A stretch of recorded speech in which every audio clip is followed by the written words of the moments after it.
አቤት አቤት ሲያሳዝን! የማህሌት እንግዲህ የስራዋን በስተመጨረሻም ውጤቷ ጎዳና ላይ መውጣት ሆኗል። እንግዲህ የዝና መጎራትና የዝና አብሽሪ ቤት እገዛልሻለሁ፣ መኪና፣ ሁሉን ነገር አንቺ የምትይው ሁሉ አደርጋለሁ እያለ በጉራ እንግዲህ እስከዛሬ መጨረሻዋን ግን ጎዳና እንድትወጣ አድርጓታል።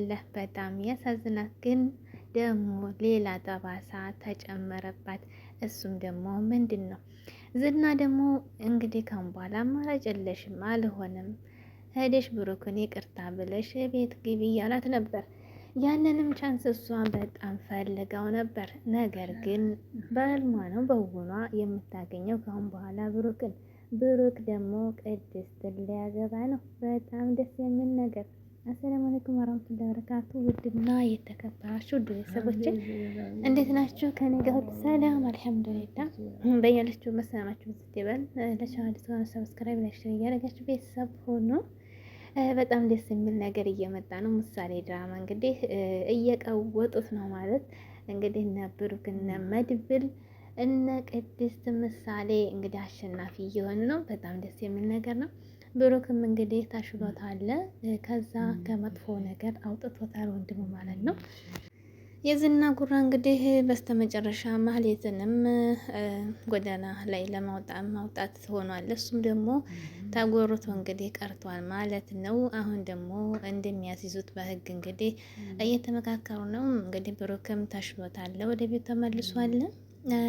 ሞገስም ደግሞ በጣም አሪፍ ሁኔታ ላይ ነው ያለው ማለት ነው። ምሳሌ እንግዲህ አባቷን መቶላታል። የምትወዳትም ቅድስት እንግዲህ እናቷ ከጥቂት ሰዓት በኋላ ጊዜ በኋላ እንግዲህ ሙሽራ ልትሆንላት ነው ማለት ነው። በፊትም ህልሟ ነበር እናቴ ብዬ ልጥራሽ እያለቻት ነበር እንግዲህ እና ያ እቅዳቸው እንግዲህ እየተሳካ ነው ማለት ነው። ምሳሌና ቅድስት እንግዲህ ማህሌት መጨረሻ ላይ ምንም አማራጭ የላትም። ኤፍራታ ደግሞ ድንገት እንግዲህ ከማህሌት ጋር ስትሄድ ዝና ደርሶባቸው፣ ነገር ግን ያው የቻለችውን ለማምለጥ ሞክራለች። ግን እንደማታመልጠው አውቆ እሱ ደግሞ ትቷታል።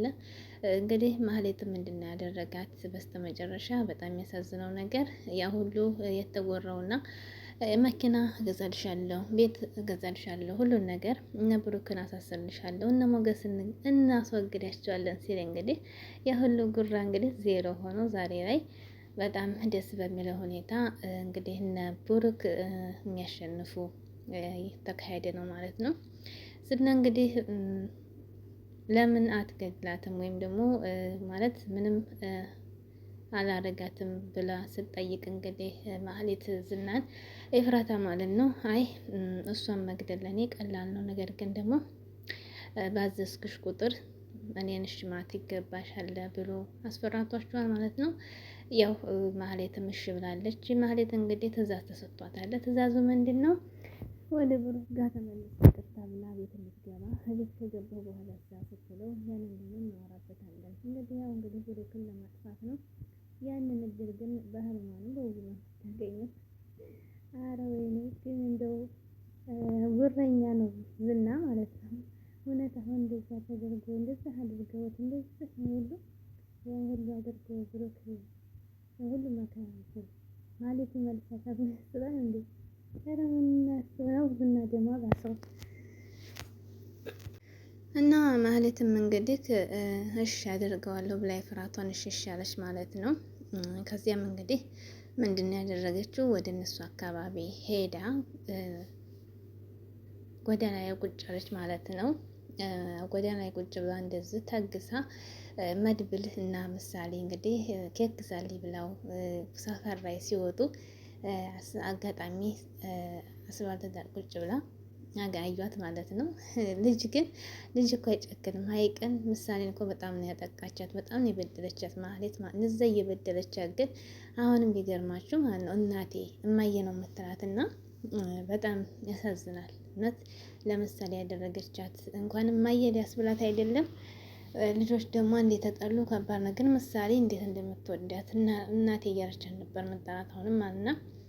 በጣም ነበር የደነገጡት። ይቺ ማህሌት አይደለች እንዲ እያለ ነበር መድብልና ሲጠጓ ግን እሷ እንደሆነች እና ያው ምሳሌን አባትሽ መጣላት መጣልሽ ወይ ብላ ስትጠይቃት አዎ መጣልኝ እና መተሽ አልጠየቅሽም ስትላት ማጎተሽ ከልክሎኝ ነው አለቻት ማለት ነው። ልታያይዝ እና ስትጠይቀው አባትሽም እኔም አንፈቅድላት እንድትመጣ ነበር ያላት ማለት ነው።